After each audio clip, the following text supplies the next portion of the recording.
انسان خواہشات کی وجہ سے اللہ تعالیٰ کو ناراض کرتا ہے، لیکن اگر انسان سوچے کہ جس خواہش کی وجہ سے وہ اپنے مالک کو ناراض کر رہا ہے، کیا اس خواہش کی لذت باقی رہتی ہے؟ ایک انسان زنا کرتا ہے، اس کو زنا کرنے میں لذت آتی ہے، کیا اس زنا کی لذت باقی رہتی ہے؟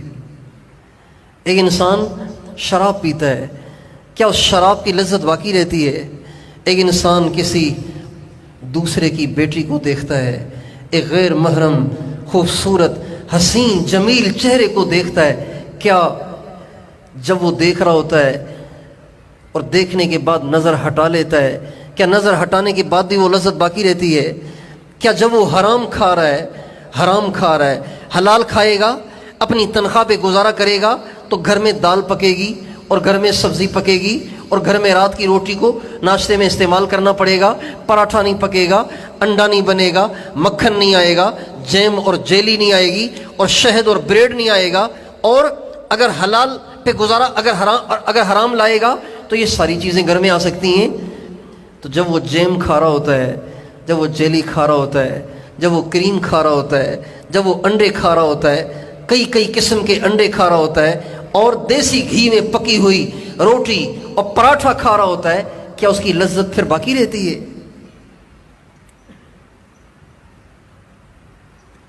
یہ بڑے گر کی بات ہے کہ انسان یہ ضرور سوچے کہ جس خواہش کو پورا کرنے کے لیے اپنے اللہ کو ناراض کر رہا ہوں، کیا یہ خواہش باقی رہے گی؟ لمحوں کی لذت ہوتی ہے، منٹوں کی لذت ہوتی ہے، سیکنڈوں کی لذت ہوتی ہے، اور کھانے کی لذت تو ایسی ہے کہ جب تک لقمہ منہ کے اندر ہے لذت ہے، اندر چلا گیا تو سوکھی اور روکھی دونوں برابر ہے۔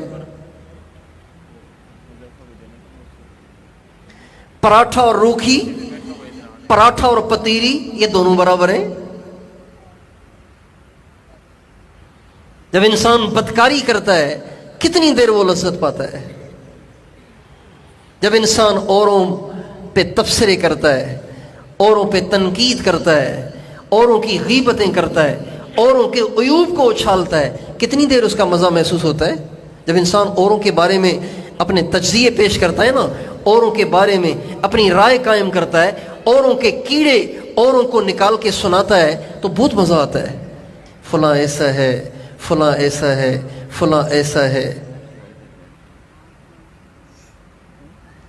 خاص طور پہ آج کل تو علماء کے کیڑے نکالنے کا بڑا ایک رواج چل پڑا ہے، اہل اللہ کے کیڑے نکالنے کا ایک بڑا رواج چل پڑا ہے، داڑھی والوں کے کیڑے نکالنے کا ایک بڑا رواج چل پڑا ہے، نمازیوں، تبلیغیوں،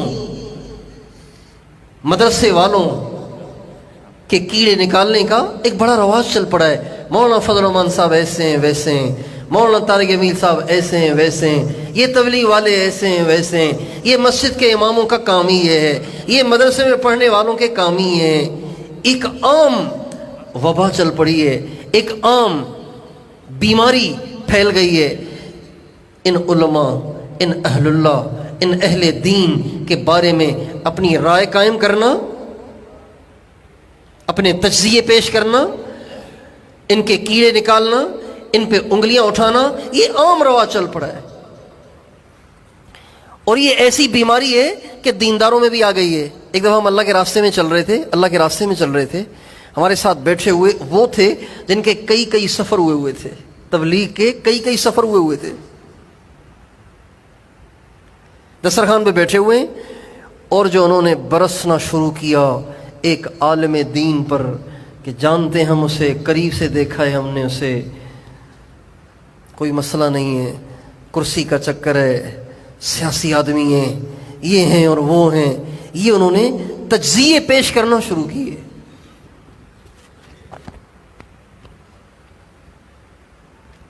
بولتے رہے، مجھے پیٹ میں مروڑ شروع ہو گیا کہ یہ سر پہ پگڑی ہے، اس کے چہرے پہ داڑھی ہے، کیا اس کو معلوم نہیں ہے کہ غیبت حرام ہے؟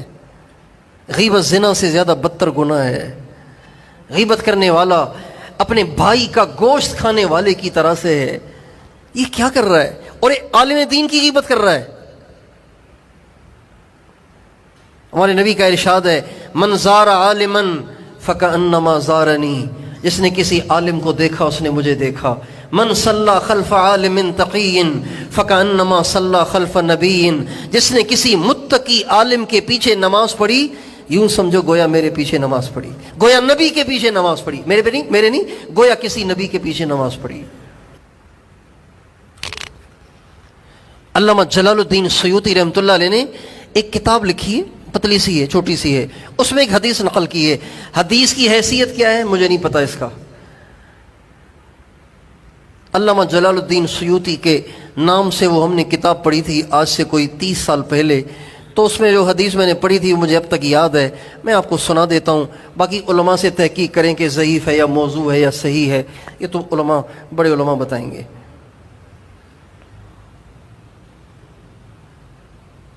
جو حدیث انہوں نے نقل کی ہے وہ یہ ہے من زار عالما وفرح بها،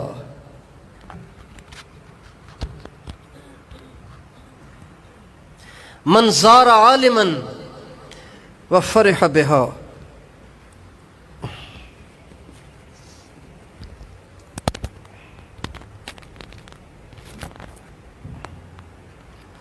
من زار عالما وفرح بها خلق اللہ بها ملکا یستغفر له الی یوم القیامہ.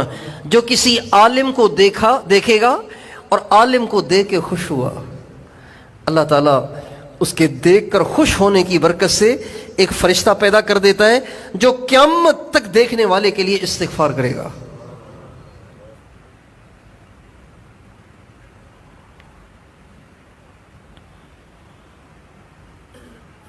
جب انسان اوروں کے کیڑے نکال رہا ہوتا ہے، اوروں پہ انگلی اٹھا رہا ہوتا ہے، اوروں کے عیوب کو اچھال رہا ہوتا ہے، اسے بہت مزہ آتا ہے.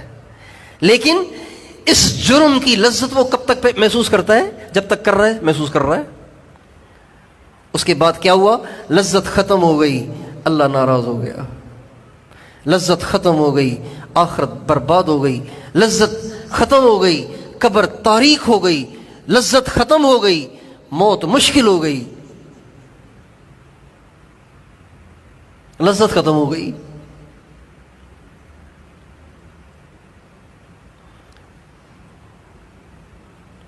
اس لیے خواہشات کا راستہ ہلاکت کا راستہ ہے، ناکامی کا راستہ ہے، پریشانیوں کا راستہ ہے، دنیا اور آخرت کی بربادی کا راستہ ہے.